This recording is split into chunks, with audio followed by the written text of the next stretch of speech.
A paz do Senhor a todos, irmãos. Que Deus te abençoe, que essa sexta-feira seja de bênção, de alegria, de felicidade. E todos os seus pedidos que você pediu a Deus e está de conformidade à sua palavra, que seja assim atendido e respondido pelo Senhor. Que o Senhor Deus repreenda as enfermidades sobre a sua vida, sobre a vida dos seus familiares. Este vírus está passando, mas que o Senhor Deus guarde de outras enfermidades e doenças que possam chegar e estar sempre ao nosso derredor. Que o Espírito Santo conforte e alegre cada coração. E agora vocês são bem-vindos à sala do banquete. Eu vos saúdo com a santa e gloriosa paz do Senhor. Neste dia abençoadíssimo, estamos chegando ao final da nossa semana. Estamos no penúltimo pãozinho diário que nós vamos agora degustar, fazendo parte do corpo da nossa lição 6, onde diz que Neemias reconstrói os muros de Jerusalém. E que nessa sexta-feira, meus queridos irmãos, você possa ser alcançado por uma bênção toda especial. O nosso pãozinho hoje está em Atos capítulo 13, versículo de 1 ao versículo de número 14, que fala um despertamento missionário. Parece até ser um paradoxo. No século que nós estamos passando, avançadíssimo, onde tem missionários espalhados por várias partes do mundo, em muitas e muitas igrejas e também agências atreladas a querer fazer missões, a gente fica preocupado quando ouve uma mensagem como essa, um despertamento missionário. Precisamos sim sermos despertados à luz da Bíblia, porque todo ser humano está fadado ao comodismo e ao bem-estar. Se estamos dentro de um confortável templo, muitas músicas, louvores, até aqueles que não são ortodoxos, pregações bem recheadas de mecanismo artístico. Para que lembrar de fazer evangelismo? Muitos têm até esquecido da grande comissão do glorioso Ide do Senhor.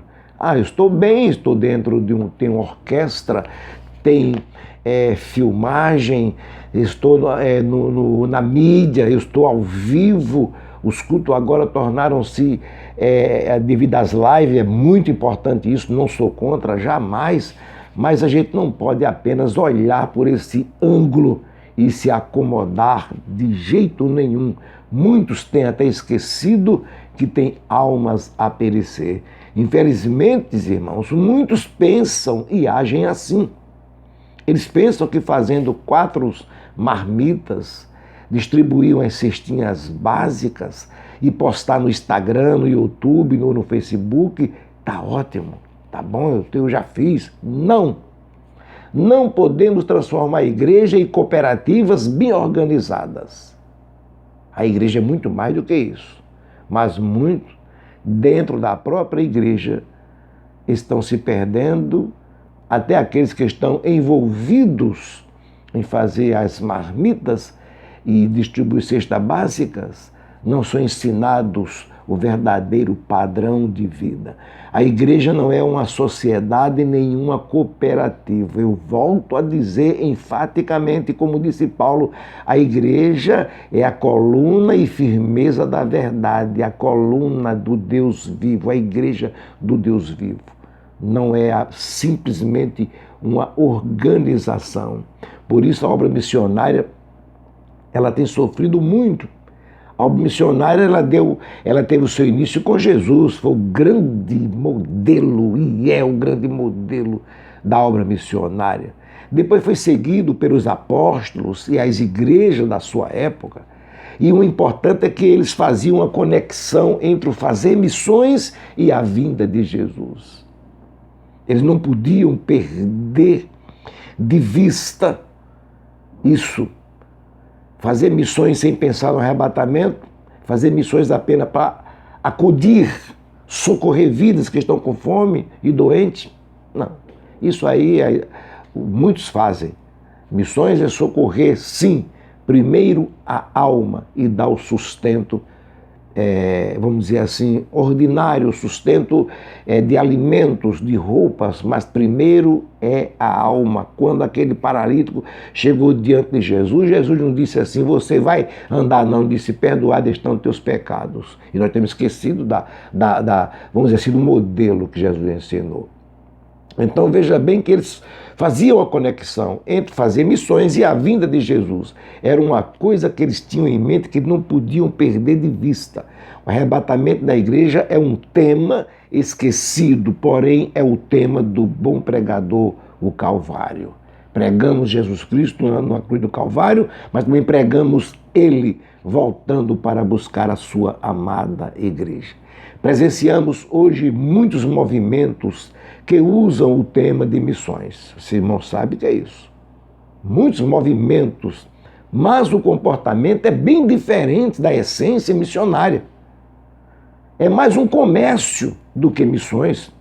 São movimentos antropocêntricos apenas. É movimentos que giram em torno de um homem, de uma personagem? Não! Parece até que estamos lá em Pérgamo, né?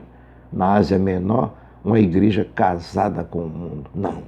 Missões é muito mais do que isso. É Cristo estar no centro das atenções, porque para Ele, por Ele são feitas todas as coisas. A obra missionária sempre foi alvo do diabo, através dos seus adeptos em todo o tempo. Sempre a igreja enfrentou brutais desafios externos em forma de perseguições no tocante à obra missionária. Muitas autoridades se opuseram à igreja no passado, como estamos vendo hoje no presente, de forma silenciosa, porém perniciosa. Eles querem a todo modo calar a nossa boca. Não é preciso fazer uma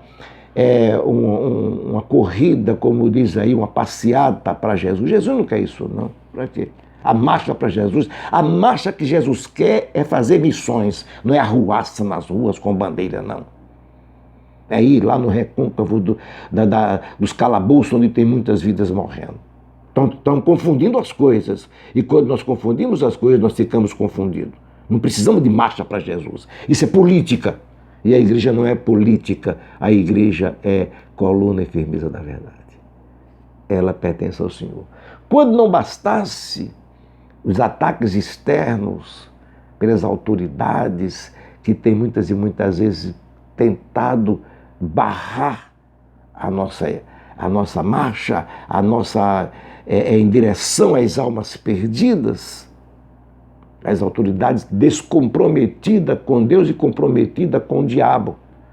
Nós estamos presenciando hoje, com raras exceções, quando não bastasse, a igreja, infelizmente, tem sido perseguida internamente, através de falsas doutrinas, ensinadas por falsos mestres, falsos doutores, e Paulo tinha isso muito antes dos advertidos. As aberrações em nome do Pentecostes, do Evangelho, tem sido disseminada no meio do povo inocente, e precisamos de um despertamento missionário como se deu na igreja de Antioquia. O despertamento veio por intermédio do Espírito Santo, não foi por intermédio de homem. Foi por intermédio do Espírito Santo quando disse, separai-me, é como bradasse, separai-me, Barnabé e Saulo, para uma obra que eu os tenho chamado. Quando somos despertados apenas por interesses humanos, não fazemos missões, fazemos turismo, infelizmente. Mas quando nós somos despertados pelo Espírito Santo, acontece como aconteceu em Antioquia, o despertamento na igreja de Antioquia aconteceu quando um grupo de mestres estavam orando e jejuando em gratidão pelo que Deus realizara entre os gentios daquela cidade. Como também agradeciam a Deus Eles oravam em favor dos povos da Europa e da Ásia Menor que ainda não tinham sido alcançados pela obra missionária. Era algo tremendo, ele estava preocupado com alguém. Ele não estava apenas confinado no seu bel prazer. Foi quando o Espírito Santo, e sempre ele, alguém quer fazer a obra sem o Espírito Santo, vai bater com a cara no muro. Sempre ele. Ou quer ser ministro hoje sem o Espírito Santo, é ser um paroleiro e um entregador de marmita. E eu rejeito esta doutrina diabólica que tem sido disseminada nas igrejas pentecostais. Eu não estou falando de igrejas tradicionais, não. É na igreja pentecostal, na Assembleia de Deus. Meu compromisso eclesiástico é com a Assembleia de Deus, do qual sou pastor. As outras não. Eu respeito e não me cabe, não me dá autoridade de querer interferir. Não. Lá tem homens que respondem por ela. Falo da nossa igreja. E eu defendo a causa. Um obreiro precisa ser batizado com o Espírito Santo. Se não for, não passa de uma ferramenta inapta para a obra de Deus. Assim diz a Bíblia.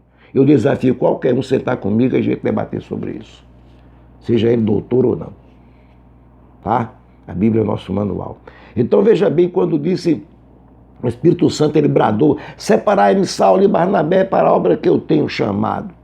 A tendência natural das igrejas naqueles dias, como também hoje, era se estabelecer como grupos bem organizados. A minha igreja é bem organizada, a minha igreja tem biblioteca, a minha igreja tem cozinha, a minha igreja tem sala de ensino culinária, a minha igreja ensina a informática, a minha igreja ensina, mas não tem ensinado o caminho do céu.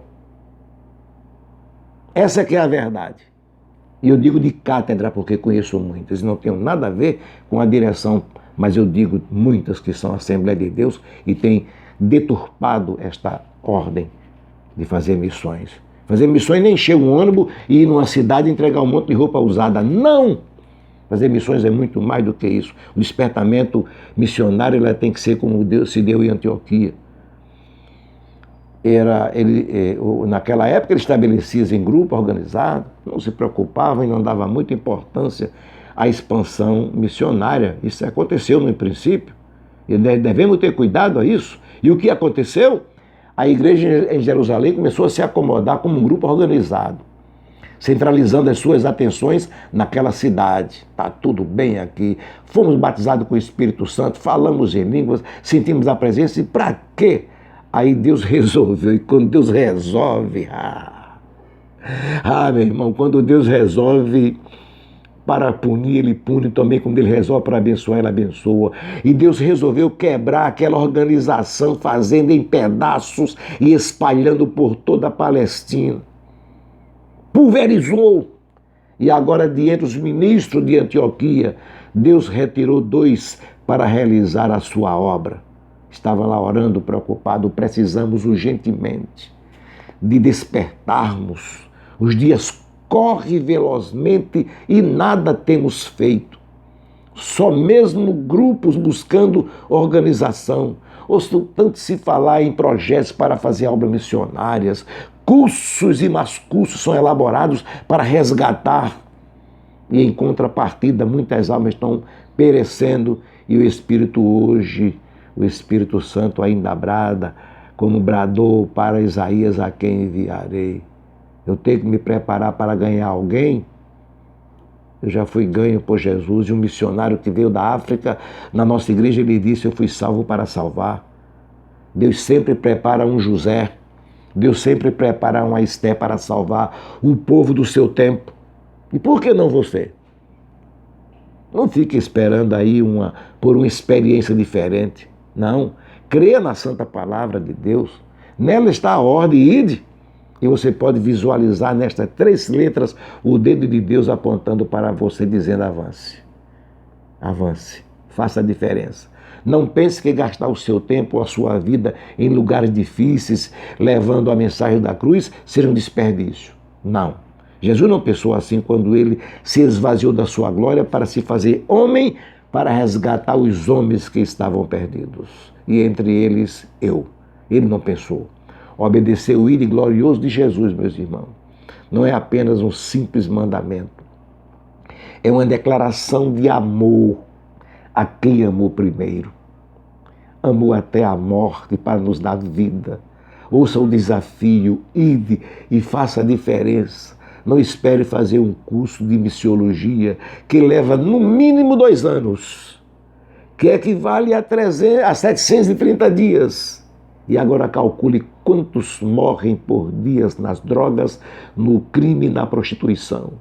Deus chamou você para esse tempo.